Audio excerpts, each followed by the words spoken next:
नमस्कार, SBT news में आपका स्वागत है। पेश है 16 सितंबर गुरुवार सुबह 6:15 बजे राजस्थान की बड़ी खबरें। राजस्थान विधानसभा के अध्यक्ष डॉक्टर सीपी जोशी ने 15वीं विधानसभा के फिर से शुरू हुए सत्र के चौथे दिन बुधवार को सदन की कार्यवाही समय से पहले अनिश्चितकाल के लिए स्थगित करने की घोषणा कर दी। डॉक्टर जोशी ने सदन में राजस्थान विवाहों का अनिवार्य रजिस्ट्रीकरण संशोधन विधेयक 2021 की चर्चा पर जब उपनेता प्रतिपक्ष राजेंद्र सिंह राठौड़ बोल रहे थे, तब मंत्रियों के व्यवधान डालने पर उत्पन्न स्थिति के मद्देनजर सदन की कार्यवाही अनिश्चितकाल के लिए स्थगित करने की घोषणा कर दी गई। यद्यपि कार्य सलाहकार समिति के अनुसार सदन की कार्यवाही 18 सितंबर तक निर्धारित थी। राजस्थान विधानसभा में बुधवार को राजस्थान राज्य पथ परिवहन सेवा बिना टिकट यात्रा निवारण संशोधन विधेयक 2021 ध्वनि मत से पारित कर दिया गया। अब रोडवेज में बिना टिकट यात्रा करने पर किराए का 10 गुना या 2000 रुपये जुर्माना लगेगा। इससे पहले परिवहन मंत्री प्रताप सिंह खाचरियावास ने सदन में विधेयक प्रस्तुत किया। विधेयक पर सदन में हुई चर्चा का जवाब देते हुए उन्होंने कहा कि इस विधेयक के जरिए राजस्थान परिवहन निगम की बसों में बिना टिकट यात्रा करने वालों पर अंकुश लगेगा। राजस्थान में झुंझुनू जिले में सुजानगढ़ थाना क्षेत्र के हरियाणा बॉर्डर पर स्थित पिलोद गांव में अज्ञात बदमाशों ने गैस कटर से एटीएम काटकर उसमें रखी 13,53,500 रुपये की राशि पार कर ली। जानकारी के मुताबिक बुधवार सुबह पीएनबी बैंक कर्मचारी ने आकर 9:30 बजे जब एटीएम का शटर उठाया तो उसके होश उड़ गए। उसने बैंक मैनेजर अनिल कुमार को सूचना दी, जिसके बाद बैंक मैनेजर ने मौके पर पहुंचकर बैंक अधिकारियों के साथ पुलिस को सूचना दी। राजस्थान के चिकित्सा एवं स्वास्थ्य मंत्री डॉक्टर रघु शर्मा ने बुधवार को विधानसभा में आश्वासन दिया कि चिकित्सकों के रिक्त पदों के साथ अन्य चिकित्सा कर्मियों के रिक्त पदों को भी शीघ्र भरा जाएगा। डॉक्टर शर्मा प्रश्नकाल में विधायकों द्वारा इस संबंध में पूछे गए पूरक प्रश्नों का जवाब दे रहे थे। उन्होंने कहा कि कपासन विधानसभा क्षेत्र में हाल ही में 6 चिकित्सकों का पद स्थापन किया गया है। अब नए कनेक्शन लेने या प्रीपेड नंबर को पोस्टपेड में या पोस्टपेड को प्रीपेड में बदलने के लिए फिजिकल फॉर्म भरने की जरूरत नहीं होगी। टेलीकॉम कंपनियां ये फॉर्म भरने का काम डिजिटल माध्यम से कर सकेंगी। कैबिनेट की बैठक में सरकार ने इस फैसले को मंजूरी दे दी है। अब से अगर आपको कोई नया मोबाइल नंबर या टेलीफोन कनेक्शन लेना है तो आपका KYC पूरी तरह से डिजिटल होगा। हरियाणा के मुख्यमंत्री मनोहर लाल खट्टर की बुधवार को अचानक तबीयत बिगड़ गई है। ऐसे में उन्हें बीच में ही काम छोड़ना पड़ा। चेकअप के लिए तुरंत डॉक्टर को बुलाया गया। जांच में कोई गंभीर समस्या सामने नहीं आई। ऐसे में फिलहाल डॉक्टर्स ने उन्हें आराम करने की सलाह दी है।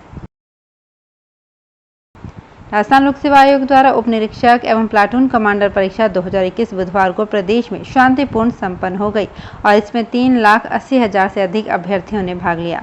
आधिकारिक सूत्रों के अनुसार इस परीक्षा का तृतीय चरण बुधवार को संपन्न हुआ, जिसमें 1,28,000 से अधिक अभ्यर्थी शामिल हुए। प्रथम सत्र में 1,28,382 अभ्यर्थियों ने परीक्षा दी। 1,37,295 अभ्यर्थी अनुपस्थित रहे। द्वितीय सत्र में 1,28,331 अभ्यर्थियों ने परीक्षा दी, जबकि 1,37,346 अभ्यर्थी अनुपस्थित रहे। अगले साल होने वाले विधानसभा चुनाव में कांग्रेस महासचिव और यूपी प्रभारी प्रियंका गांधी वाड्रा रायबरेली या फिर अमेठी की किसी सीट से मैदान में उतर सकती हैं। अगर ऐसा हुआ तो प्रियंका गांधी परिवार की पहली सदस्य होंगी जो विधानसभा चुनाव लड़ेंगी। इससे पहले गांधी परिवार के सभी सदस्यों ने सिर्फ लोकसभा चुनाव लड़ा है। राजस्थान में अजमेर देहात भारतीय जनता पार्टी प्रधानमंत्री नरेंद्र मोदी के जन्मदिन को शीर्ष नेतृत्व की मंशा के अनुसार 17 सितंबर से 7 अक्टूबर तक सेवा और समर्पण अभियान के रूप में मनाएगी। अजमेर देहात भाजपा के अध्यक्ष देवीशंकर भूतड़ा ने बताया कि भाजपा संगठन पूरे देश में प्रधानमंत्री नरेंद्र मोदी का जन्मदिन मनाने जा रहा है, जिसके तहत अनेक जनहित के काम कार्यकर्ताओं के सहभागिता से किए जाएंगे। उपराष्ट्रपति एम वेंकैया नायडू, प्रधानमंत्री नरेंद्र मोदी और लोकसभा अध्यक्ष ओम बिरला ने संयुक्त रूप से संसद टीवी का उद्घाटन किया। प्रधानमंत्री कार्यालय ने बताया, संसद टीवी की शुरुआत अंतर्राष्ट्रीय लोकतंत्र दिवस पर हो रही है। इसी साल फरवरी में लोकसभा टीवी और राज्यसभा टीवी को मिलाकर नया संसद टीवी शुरू करने का फैसला हुआ था। राजस्थान के परिवहन मंत्री प्रताप सिंह खाचरियावास ने बुधवार को विधानसभा में बताया कि रोडवेज के 5000 सेवानिवृत्त कर्मचारियों को 408 करोड़ रुपए बकाया है। खाचरियावास ने प्रश्नकाल में विधायक सुरेश सिंह रावत के प्रश्न के जवाब में ये जानकारी दी।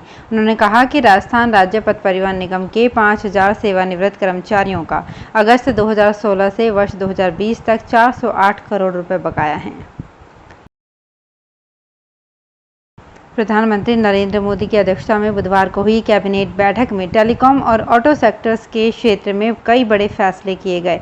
केंद्र सरकार ने टेलीकॉम सेक्टर के लिए राहत पैकेज को मंजूरी दे दी है। इसके अलावा टेलीकॉम सेक्टर में ऑटोमेटिक रूट से 100% FDI को भी मंजूरी मिल गई है। इस सेक्टर में 9 बड़े संरचनात्मक बदलाव करने का फैसला किया है। कांग्रेस नेता राहुल गांधी ने बुधवार को एक बार फिर से बीजेपी पर निशाना साधा। उन्होंने तंज कसते हुए पूछा कि भाजपा ने जब GST लागू किया तो दुकानदारों के घर में लक्ष्मी डाली या निकाली। कांग्रेस ने जब मनरेगा लागू किया तब लोगों के घर में लक्ष्मी डाली या निकाली। राहुल ने कहा कि हमने RTI लागू करके करोड़ों लोगों के हाथों में दुर्गा की शक्ति डाली। बॉलीवुड एक्टर सोनू सूद के दफ्तर पर इनकम टैक्स विभाग का छापा पड़ा है। सबसे पहले IT टीम सोनू के मुंबई स्थित दफ्तर पहुंची। रिपोर्ट्स के मुताबिक अकाउंट बुक में गड़बड़ी के आरोपों के बाद IT की टीमों ने सोनू सूद और उनकी कंपनियों से जुड़ी 6 जगहों पर सर्वे किया है। बीते 27 अगस्त को ही दिल्ली सरकार ने सोनू सूद को स्कूली छात्रों से जुड़े प्रोग्राम का ब्रांड एम्बेसडर बनाया है।